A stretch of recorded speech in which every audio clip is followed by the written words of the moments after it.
Kitab Kejadian adalah kitab pertama dalam Alkitab dan kisahnya dibagi dalam dua bagian utama. Pasal 1-11 menceritakan tentang kisah Tuhan dan seisi dunia. Lalu pasal 12-50 yang menyoroti dan mengisahkan tentang Allah dan satu orang lelaki saja, Abraham. Kemudian tentang keluarganya. Kedua bagian ini dihubungkan oleh sebuah kisah penghubung di awal pasal 12. Struktur kitab ini memberi kita petunjuk tentang bagaimana memahami pesan dari kitab ini secara keseluruhan dan bagaimana kitab ini memperkenalkan keseluruhan kisah dalam Alkitab. Nah, kitab Kejadian dimulai dengan Allah mengambil kekacauan dan kegelapan seperti yang dijelaskan dalam kalimat kedua dari Alkitab. Dan Allah menggantinya dengan keteraturan, keindahan, dan kebaikan. Dia menciptakan dunia di mana kehidupan bisa berkembang baik. Allah membuat ciptaan yang disebut manusia atau Adam dalam bahasa Ibrani. Allah menciptakan manusia sesuai gambarannya dalam kaitannya dengan peran dan tujuan mereka di dunia yang diciptakan Allah. Manusia diciptakan sebagai cerminan karakter Allah dalam dunia. Mereka ditunjuk sebagai wakil Allah untuk memerintah dunia atas namanya. Yang dalam konteks ini berarti mereka bisa memanfaatkan segala potensi yang ada, memeliharanya, serta membuat dunia menjadi tempat di mana kehidupan bisa lebih berkembang lagi. Allah memberkati manusia. Inilah kata kunci dalam kitab ini. Allah membuat sebuah taman untuk mereka, suatu tempat di mana mereka bisa mulai membangun dunia yang baru ini. Kuncinya adalah bahwa manusia bisa memilih bagaimana mereka akan membangun dunia ini. Hal ini digambarkan dengan pohon pengetahuan yang baik dan yang jahat. Sampai titik ini, Allah telah menyediakan kebutuhan mereka dan menentukan apa yang baik dan apa yang tidak baik. Namun sekarang, Allah memberikan hak dan kebebasan kepada manusia untuk memilih. Apakah mereka akan mempercayai ketentuan Allah tentang apa yang baik dan yang buruk? Atau mereka justru akan menggunakan kebebasannya untuk menentukan sendiri apa yang baik dan yang buruk menurut pengertian mereka sendiri? Dan pertaruhannya sangat tinggi. Pemberontakan terhadap Allah berarti memeluk kematian, karena kita memalingkan diri dari Sang Pemberi kehidupan itu sendiri. Hal ini digambarkan dengan pohon kehidupan. Di pasal 3, muncul sesosok figur yang misterius yaitu ular. Tidak ada penjelasan mengenai asal-usul ular selain daripada bahwa dia adalah ciptaan Allah. Dan jelaslah bahwa ular adalah ciptaan yang memberontak melawan Allah. Ular ingin menggiring manusia kepada pemberontakan yang menuju pada kematian. Ular memutarbalikkan cerita tentang pohon pengetahuan dan pilihan. Ia mengatakan bahwa memperoleh pengetahuan tentang yang baik dan yang jahat tidak akan membawa kematian. Dan bahwa itu justru merupakan jalan menuju kehidupan dan untuk menjadi seperti Allah.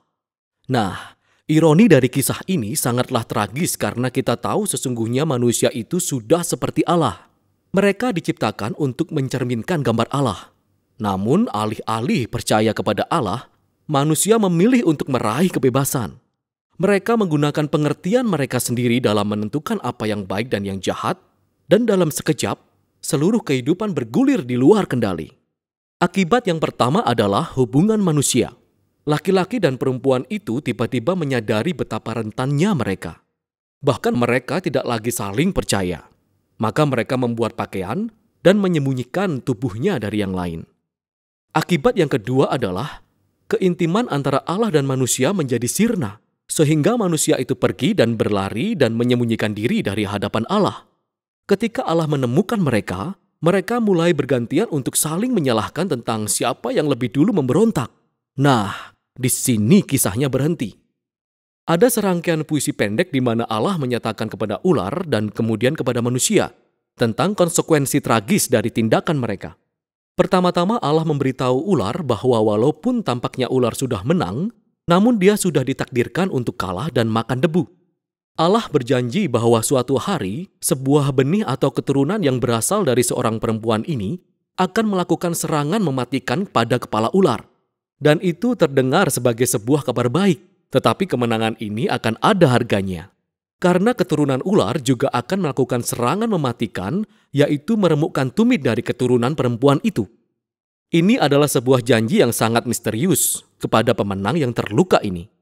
Namun dalam alur cerita sejauh ini, kita bisa melihat bahwa ini adalah tindakan anugerah Allah. Manusia baru saja melakukan pemberontakan Dan apa yang dilakukan oleh Allah? Allah berjanji akan menyelamatkan mereka. Tetapi hal ini tidak serta-merta menghapus konsekuensi dari keputusan yang dibuat oleh manusia. Allah memberitahu bahwa sekarang setiap aspek kehidupan mereka, baik di rumah maupun di padang, akan menjadi penuh dengan kepedihan dan rasa sakit akibat pemberontakan mereka, yang semuanya mengarah pada kematian mereka. Dari sini, kisahnya terus bergulir ke bawah. Pasal 3-11 memaparkan dampak yang semakin meluas akibat pemberontakan dan retaknya hubungan manusia dalam setiap level kehidupan. Nah, ada sebuah kisah tentang dua bersaudara bernama Kain dan Habel. Kain sangat cemburu terhadap saudaranya itu sampai-sampai ia ingin membunuhnya. Allah sudah memperingatkan Kain untuk tidak membiarkan dirinya jatuh dalam pencobaan. Tetapi dia tetap melakukannya. Kain membunuh Habel di padang. Lalu Kain membangun sebuah kota yang penuh dengan kekerasan dan penindasan. Dan ini semua digambarkan dalam kisah Lamek. Lamek merupakan laki-laki pertama dalam Alkitab yang mempunyai istri lebih dari satu. Dia mengoleksi banyak istri seperti properti. Dia lalu melantunkan nyanyian pendek tentang betapa dia lebih ganas dan pendendam daripada Kain. Setelah ini, kita mendapati cerita aneh tentang anak-anak Allah yang bisa merujuk pada malaikat jahat, atau juga bisa merujuk kepada raja-raja kuno yang mengaku bahwa mereka keturunan para dewa. Sama seperti Lamek, mereka juga mengambil istri sesuka hati mereka. Mereka juga memperanakkan Nefilim, yaitu para kesatria perkasa zaman itu. Apapun sudut pandangan yang benar, intinya adalah bahwa manusia membangun kerajaan-kerajaan yang memenuhi dunia ciptaan Allah dengan kekerasan dan semakin banyak kebejatan. Reaksi Allah adalah seperti yang tertulis di kisah ini. Hatinya hancur oleh duka mendalam. Manusia menghancurkan dunia baik yang diciptakan Allah dan mereka saling menghancurkan satu sama lain. Dan karena hasrat yang begitu besar untuk menjaga kebaikan dari dunia yang diciptakannya, Allah membersihkan kejahatan manusia dengan air bah. Tetapi Allah melindungi satu orang benar, yaitu Nuh dan keluarganya. Allah menugasinya untuk menjadi Adam yang baru. Allah kembali mencurahkan berkat ilahinya dan mengutus Nuh untuk keluar kepada dunia. Dan pengharapan kita melambung tinggi. Tetapi kemudian, Nuh pun mengalami kegagalan di sebuah taman juga. Nuh pergi dan menanami kebun anggur. Lalu dia mabuk dan kehilangan akal sehatnya. Kemudian salah satu anaknya yang bernama Ham melakukan tindakan yang sangat memalukan terhadap ayahnya di dalam tenda. Di sini kita menemukan Adam yang baru, telanjang dan malu. Persis seperti Adam yang pertama, kehidupan yang bergulir ke bawah terulang kembali.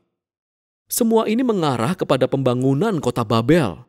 Orang-orang Mesopotamia kuno bersatu karena teknologi baru yang mereka ciptakan, yaitu batu bata.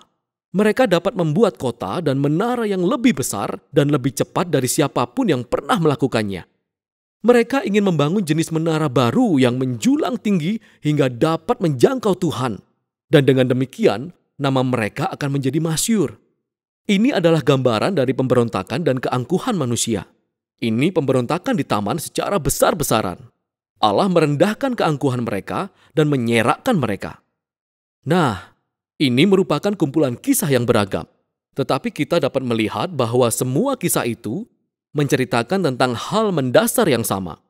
Allah terus memberi kesempatan kepada manusia untuk melakukan hal yang benar dengan dunianya. Tetapi manusia terus-menerus merusaknya.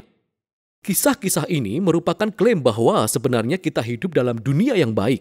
Namun kita telah merusaknya.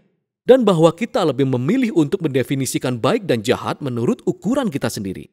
Kita semua ikut andil dalam rusaknya hubungan-hubungan di dunia ini yang mengarah kepada konflik dan kekerasan dan berakhir dengan kematian. Namun ada suatu pengharapan. Allah berjanji bahwa suatu hari nanti, seorang keturunan akan datang, pemenang yang terluka, yang akan menghancurkan kejahatan pada sumbernya. Walaupun kejahatan manusia sangat banyak, namun Allah bertekad untuk memberkati dan menyelamatkan dunia yang diciptakannya. Jadi pertanyaan besarnya adalah, apa yang akan dilakukan oleh Allah? Kisah selanjutnya, kisah penghubung itu, menawarkan jawabannya. Namun untuk saat ini, itulah kisah yang dipaparkan dalam Kejadian pasal 1-11.